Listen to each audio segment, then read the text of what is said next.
Welcome, ladies and gents. It's finally race week. We head to Spa-Francorchamps round 13. It's been a long break and it's the first of a double header before the summer break. It's the first sprint race we've had here for, 2023. The third sprint race of the season. It replaces Austria, this race, as one of the sprints. All the other sprints are going to be the same as what we've seen last year.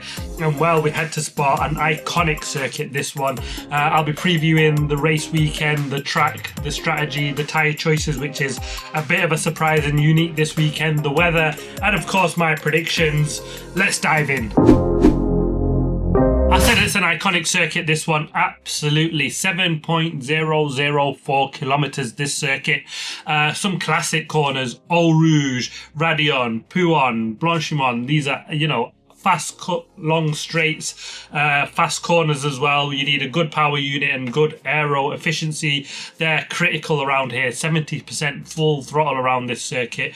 2 DRS zones down into turn 1 and turn 5, a 44 lap race. Low and medium downforce it's a compromise of setup, really. Do you want the low downforce for sector 1 and sector 3, or the medium downforce for sector 2 to be quick?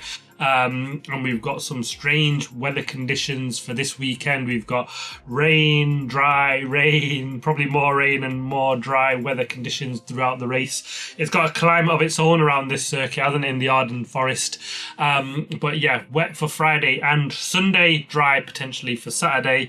And it could just be dry all weekend, or it could rain all weekend. We won't know. And the FP1 session on Friday will be so crucial because you've only got one session and you're straight into the sprint weekend, and we've got a unique tyre choice. Like I said, Pirelli bringing a bit of a change to what we normally see. So we've gone for the C1 for the hards, and then not the C2 for the mediums. It's a C3 and a C4, so they've jumped a set softer, so we should see a bigger performance increase from the hards to the mediums, and that should mean we might see people try the one stop when you're going on the harder tyres, but also more likely the two, because it should be the quicker of the two strategy calls on this circuit. So we've not seen it. We've seen consecutive tyres. Normally we get like C1, C2, C3. This is the first time we've done this. The last time they did it was in Australia 2022.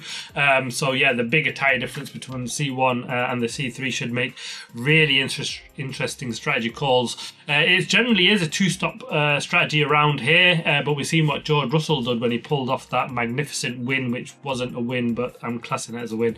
It was brilliant, wasn't it? So they've gone for this different route, so possibly we should more likely to see two stops. The mediums will degrade faster.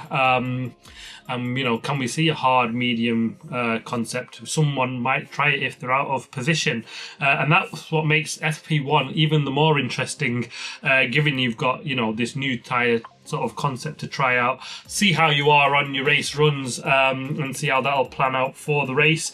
And also we've got wet weather conditions, so we might not see how it plays out at all, because we probably get some intiers, and might we see the extreme wet? Probably not, because they throw a safety car before that even comes out. Let's get on to my predictions and how wrong will I be this weekend. I've had some really good ones and some absolute stinkers, and yeah, for SQ sprint qualifying, I've gone for Max Verstappen to take pole position, Oscar Piastri second, and Charles Leclerc in third place. For the race, sprint race, I've got Oscar Piastri to take that win from Max Verstappen in second place, and Charles Leclerc to come home in third. For qualifying for the main race, though, I think it's just going to be back to McLaren dominance if it's dry on that Saturday. Piastri on pole position for me, Lando Norris in second, and I've gone for Lewis Hamilton to come up in third place. For the race, though, the front two as they are, in my view. Piastri to take that win, Norris to come home in second place, and Max Verstappen in third place. So Lewis Hamilton, in my view, still not getting that podium, but you never know. They've got a big upgrade coming to the rear of that car, have Ferrari, so that should help them get that car lower to the ground. It's been a big problem that they've had, where they tried it. They were quick, like we've seen in China, but they got the plank wear and got the disqualification in the next round, didn't they? So they been trying to avoid that. It's a compromise they've had pretty much all season, and they're hopeful that this can iron that out. But the big one up at the front, McLaren, who are bringing a whole new floor. They tested it out in Silverstone, and that's all that was meant to be. It wasn't meant to be introduced for the race. They said it's going to be for Spa because, well, you've only got one FP1 session, so they want to just try things out before they just bring it into Spa. So a whole new floor for McLaren, so that should push them one step further ahead than they have been already. They've been absolutely mega, and we've seen their upgrades pretty much work bang on every single time. For a good weekend, obviously McLaren and also Ferrari, if Lewis Hamilton and Charles Leclerc can pick up the podium positions for Charles Leclerc, like I've said, in the sprint, and Lewis Hamilton third in qualifying at least. But I also think it'll be a much better weekend for the Williams outfit. Long straights, fast corners, so they've generally gone well around here. So hopefully they can have a good result, because they've had a couple of stinkers and they missed out on races where they should have done better than they actually have in the end. So I'm hoping that can come good for them, and I'm predicting a bad weekend for Aston Martin. Yeah, look away, Alonso fans. I mean, Lance Stroll has been disappointing most of the time anyway, hasn't he? So a bit of a dig there, Lance Stroll, but yeah, you know, if you know, you know. Yeah, but that we have it. Spa, it should be brilliant. Thankfully, finally some racing at this weekend. Spa should be a brilliant Grand Prix. It normally always is, and now we've got a sprint race to throw in it. And as ever, we've got mixed conditions, so I cannot wait for the action to get going. Let me know your thoughts. Who are your predictions? Who have you got for the sprint qualifying pole, for the qualifying pole and the race wins?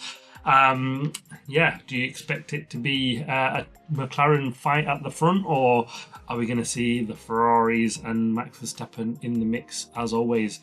Let me know your thoughts. Thanks for watching. Please like, subscribe, comment as always, and I'll see you on the next one, which will be Friday after the sprint qualifying. See you then.